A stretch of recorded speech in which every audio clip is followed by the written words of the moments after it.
Hello everyone, this is Sandeep Barela. Welcome back to my channel Physics Munitions. In the last video, we were discussing from question number 11 to question number 15 from the chapter Geometrical Optics. Okay, so now we are moving on to question number 16 HCV. Okay. The question number 16 is saying a small piece of wood is floating on the surface of a 2.5 meter deep lake. Okay, according to our problem, let us make a rough diagram for this particular problem. Let's say this is the bottom of the lake, alright, and this is the upper surface of the lake, and the depth is 2.5 meter, alright, and a small piece of wood is floating on the upper surface, right? Now the question is saying where does the shadow form on the bottom when the sun is just setting? Refractive index of water 4/3. यहाँ पर water का refractive index कितना दिया आप लोग को? 4/3 mu equals, right? तो हम लोगों से शेडो पूछ रहा है कि शेडो की लेंथ कितनी होगी बॉटम पर जो बन रही होगी. ओके, तो आपको पता है कि जब सन अपना सेट होता है ना, तो उस इंस्टेंट पर अगर हम लोग देखते हैं तो रेज जो आएंगी सन से वो कैसी आने वाली है? लगभग सरफेस के पैरेलल आने वाली है, right? That means this is the situation of grazing incidence, and for grazing incident I should be 90 degree, right? Angle of incidence, this is the normal, all right.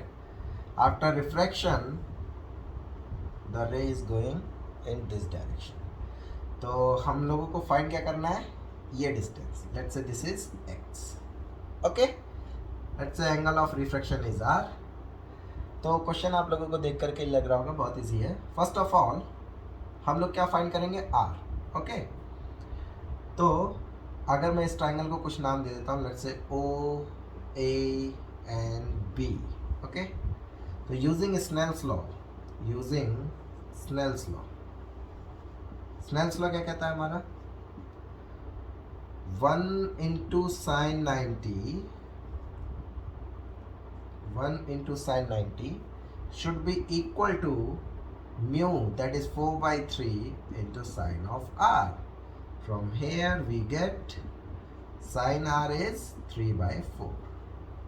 तो इसके लिए अगर हम लोग एक ट्राइंगल बना लें जस्ट इस तरीके से, ठीक है.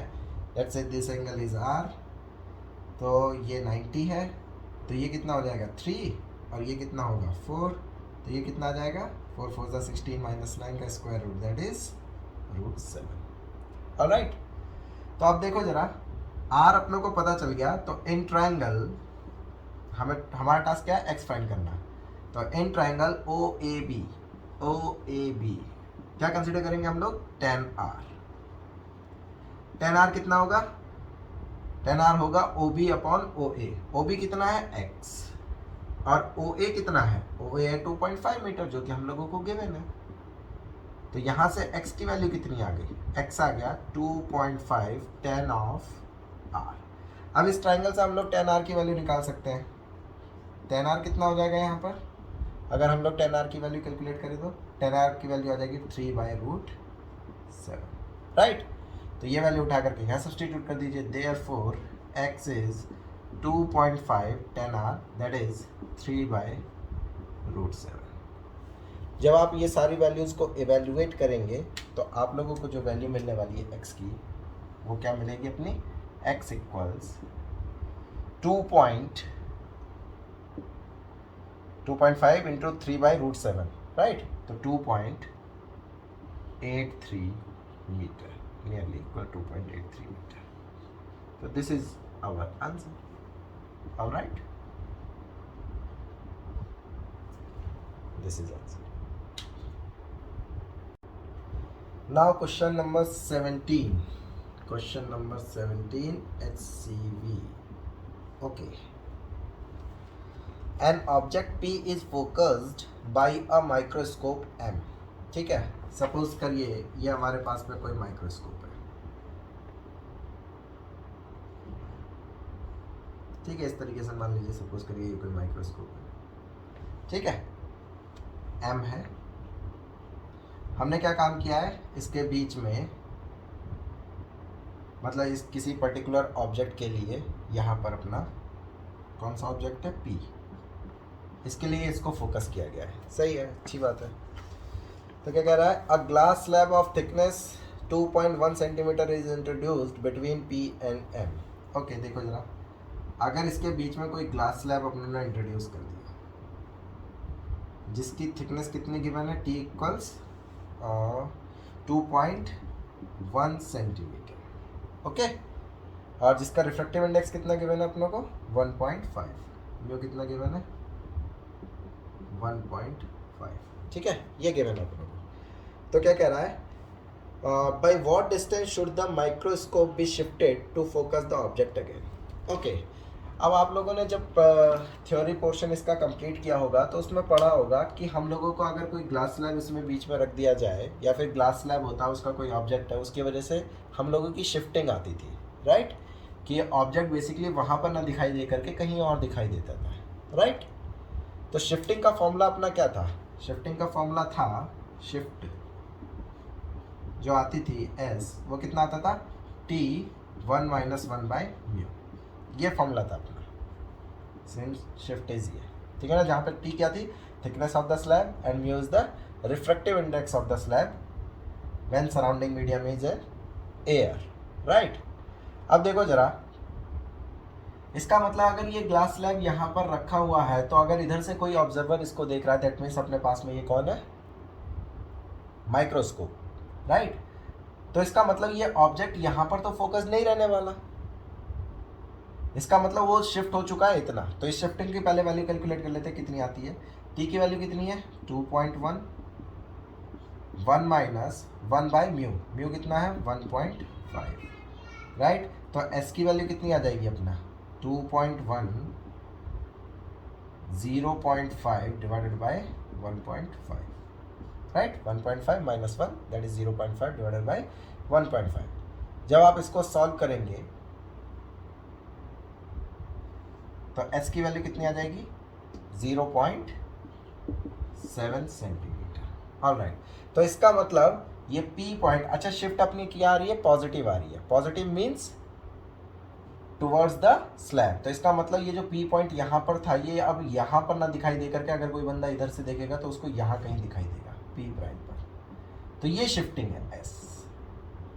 तो अब देखो, अगर इसको फिर से फोकस करना है तो क्या माइक्रोस्कोप को भी उतना ही पीछे ले जाना पड़ेगा जितना ये शिफ्ट हो चुका है, भाई तभी तो फोकस हो पाएगा। जब ये यहाँ पर नहीं था तो इसके करस्पॉन्डिंगली P पॉइंट पर फोकस हो रहा था, राइट, लेकिन अब P पॉइंट यहाँ पर आ गया, ऑब्जेक्ट मीन्स यहाँ पर आ चुका है, तो इसको भी इतना ही डिस्टेंस किधर ले जाना पड़ेगा, पीछे की तरफ ले जाना पड़ेगा। दैट मीन्स कि इसको कितना शिफ्ट करना पड़ेगा इनिशियल पोजीशन से, अगर इसकी पोजीशन मान लीजिए यहाँ पहुँच जाती है तो इसका मतलब ये कितना पीछे आ गया, ये भी S ही पीछे आ जाएगा। तो हमसे यही पूछा गया था कि कितना इसको शिफ्ट किया जाए, तो इसका मतलब है कि माइक्रोस्कोप को कितना शिफ्ट किया जाए, माइक्रोस्कोप को 0.7 सेंटीमीटर शिफ्ट किया जाए, जिसके लिए फिर से ये क्या हो जाएगा, फोकस्ड हो जाएगा। तो ये अपना क्या हो गया, आंसर, राइट।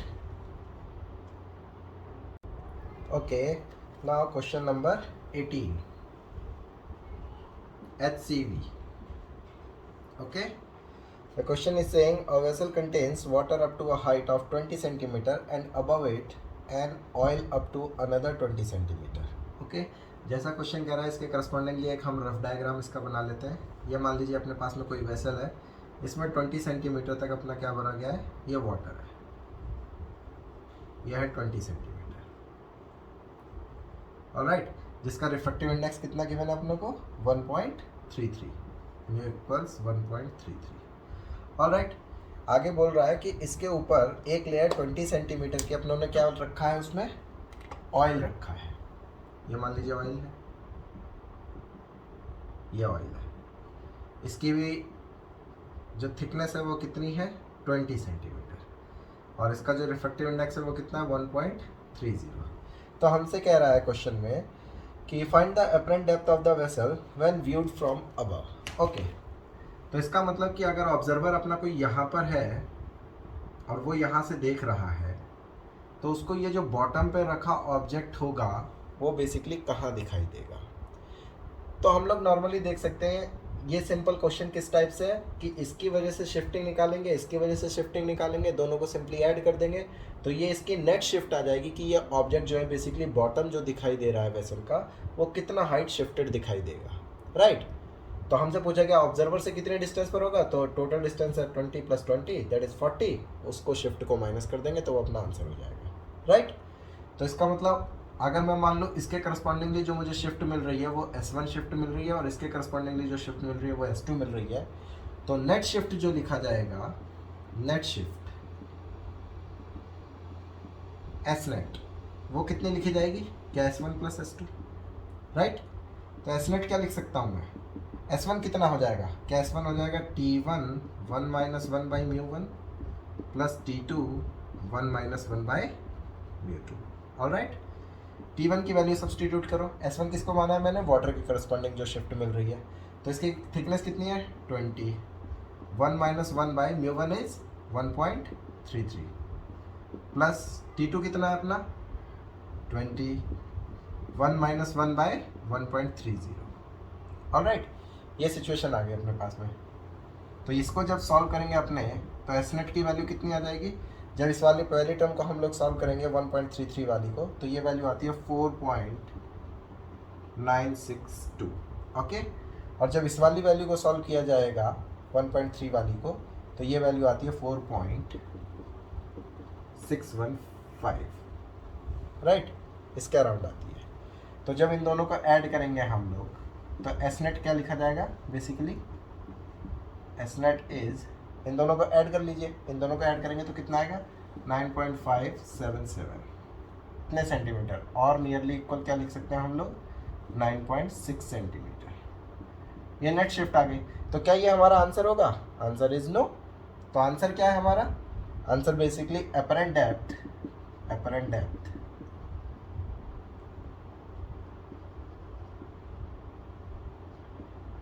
apparent depth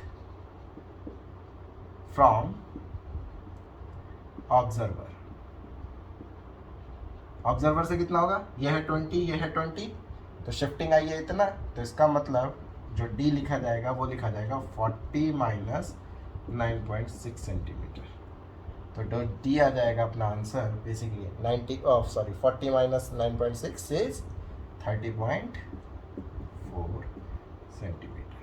तो इसका मतलब ऑब्जर्वर को जो दिखाई देने वाली है ये बॉटम सरफेस वो बेसिकली कितने डिस्टेंस पे दिखाई देगी, यहाँ से 30.4 centimetre. This is our answer, alright. Okay, now question number 19 HCV कह रहा है locate the image of the point P as seen by the eye in the figure. Okay, basically आप लोग डायग्राम देखेंगे, डायग्राम मैं भी एक आप लोगों के लिए बना देता हूँ, रफ डायग्राम कुछ इस टाइप से है। ओके, मान लीजिए ये पहली स्लैब गिवन है, ये दूसरी है, ठीक है, ये तीसरी स्लैब है, स्ट्रिप्स है बेसिकली ये, ठीक है, और इनके बीच की सेपरेशन जो गिवन है वो सबकी 1 सेंटीमीटर गिवन है।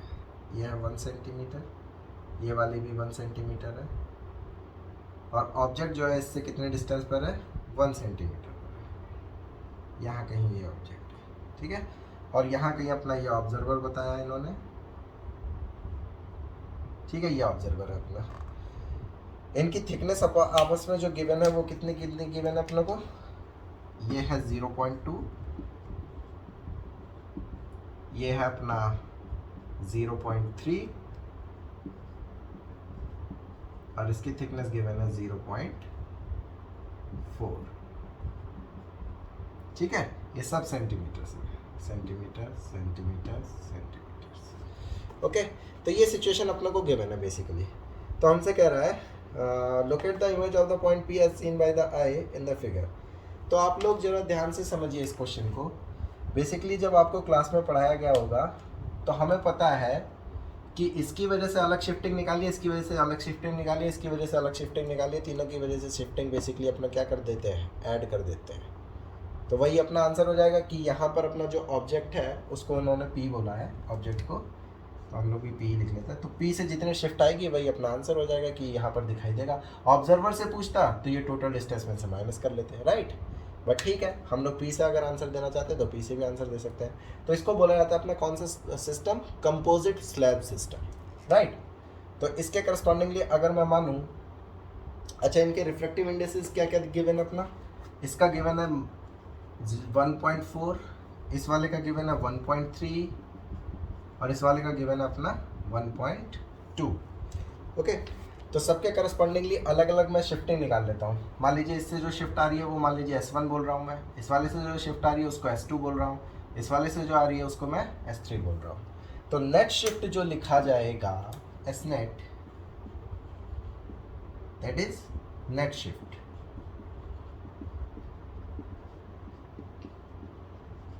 वो कितना होगा, S1 plus S2 plus S3, right. अब शिफ्टिंग का अपने को फॉर्मूला पता है, तो S नेट कितना लिख सकता हूँ मैं, T1 1/1/μ1 plus T2 1 - 1/μ2 plus T3 1 - 1/μ3, right.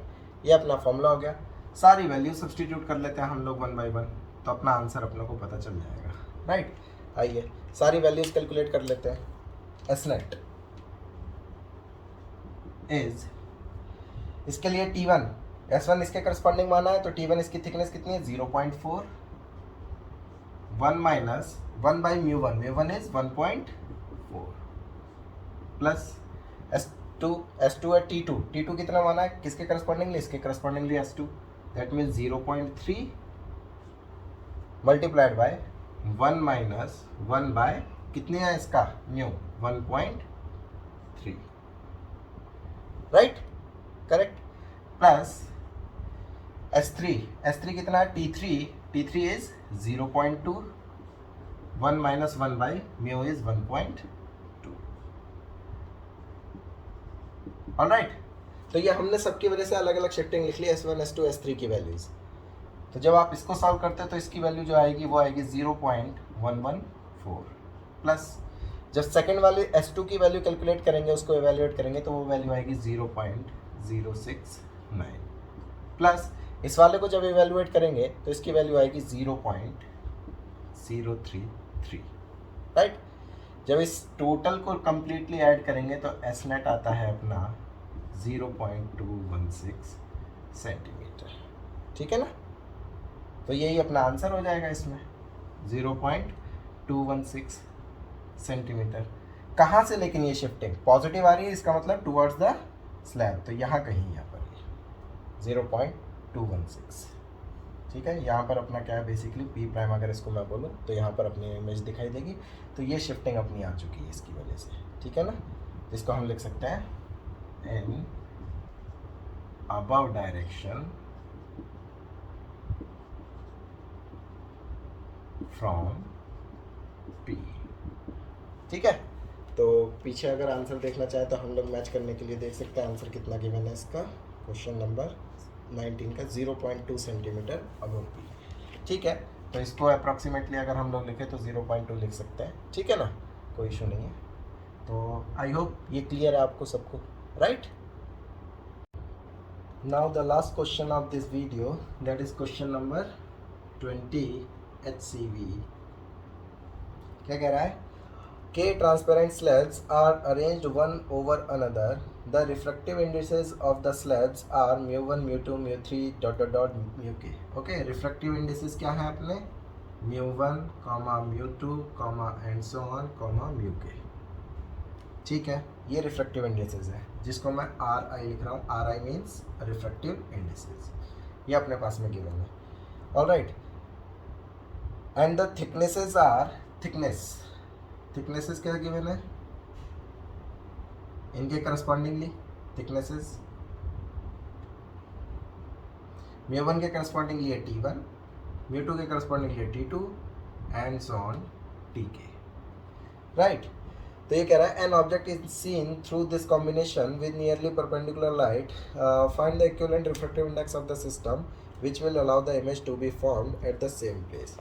मतलब कि अगर मैं इन सारे स्लैब्स को हटा करके एक सिंगल स्लैब यूज़ करूं जिसकी थिकनेस होगी T1 plus T2 plus T3 and so on plus Tk, और उसका म्यू इसके रिस्पेक्ट में कुछ म्यू इक्विवेलेंट हो, कि एक स्लैब यूज़ करने पर जो अपनों को ऑब्जेक्ट की इमेज जहाँ मिल रही थी वो वहीं पर मिले जब मैं इंडिविजुअल ये सारे के सारे ऐड करके रख रहा था। ठीक है, तो अब देख लो ज़रा इसके लिए बेसिकली जो नेट शिफ्ट लिखना चाहता हूँ मैं वो क्या होगी, सबकी वजह से अलग अलग, क्या वो होगी T1 1 minus 1 by mu 1 plus T2 1 minus 1 by mu 2 plus and so on plus Tk 1 minus 1 by mu के। अब ये जो आना चाहिए वो बेसिकली सिंगल स्लैब की वजह से ऐसा होना चाहिए। तो सिंगल स्लैब के लिए अपने क्या लिख सकते हैं, थिकनेस कितनी हो जाएगी T1 plus T2 plus and so on plus Tk, right, 1 minus 1 by mu equivalent. तो अपनों को यही म्यू इक्विवेलेंट की वैल्यू कैलकुलेट करनी है। तो देखो क्या मिल जाएगा, यहाँ से देखो T1 plus T2 plus T3 and so on Tk, क्या मैं एक साथ लिख सकता हूँ? आंसर इज यस, लिख सकते हैं। तो इसको एक साथ लिख लो, T1 plus T2 plus and so on plus Tk, ये मैंने एक साथ लिख लिया, राइट। बचा क्या, माइनस साइन को कॉमन ले लिया मैंने यहाँ पर, तो बचा क्या T1 by mu 1 plus T2 by mu 2 plus and so on plus Tk by mu k, right. Simply equal होना चाहिए। इसको क्या लिख सकता हूँ मैं, summation Ti I equals 1 to K multiplied by 1 minus 1 by mu equivalent. ठीक है, तो आप लोग ध्यान से देखो, तो ये भी क्या है अपना summation Ti I equals 1 to K minus, इसको क्या लिख सकता हूँ, summation Ti by mu I equals 1 to K equals, इसको अंदर मल्टीप्लाई कर लो, summation over Ti I equals 1 to K minus summation over Ti I equals 1 to K multiplied by 1 by mu equivalent, right. तो अब देखो summation over Ti both side से क्या हो गया, कैंसिल आउट हो गया। ठीक है, तो हम लोगों को क्या मिला, हम लोगों को मिला माइनस से माइनस कैंसिल आउट हो गया, ठीक है ना। तो इसका मतलब म्यू इक्विवेलेंट की वैल्यू क्या आ गई, यहाँ से मैं लिख सकता हूँ म्यू इक्विवेलेंट इज, इसको उठाकर किधर ले आओ, क्या बचेगा अपना summation over Ti I equals 1 to K whole divided by, क्या चीज़ मिल रही है, ये डिवीजन में, summation over I equals 1 to K Ti over mu I, right. यही इक्विवेलेंट है अपने पास में कि अगर इस रिफ्रैक्टिव इंडेक्स का हम लोग एक स्लैब लगा करके रख दे जिसकी थिकनेस इतनी हो, तो ये बिल्कुल वैसा ही काम करेगा जैसा कि ये सारे के सारे मिल करके कर रहे थे, राइट। तो ये अपना क्या हो गया आंसर, क्लियर, ओके। तो आई होप आप लोगों को ये सब कुछ समझ में आया होगा। ये सारे क्वेश्चंस जो भी मैंने यहाँ पर किए हैं तो आप लोगों को समझ में आए होंगे सारे सॉल्यूशंस। तो बाकी जो है इसके आगे हम लोग कंटिन्यू करेंगे नेक्स्ट वीडियो में। तो तब तक ऐश करो, पढ़ाई लिखाई करते रहो, मिलते हैं नेक्स्ट वीडियो में। Bye bye, take care.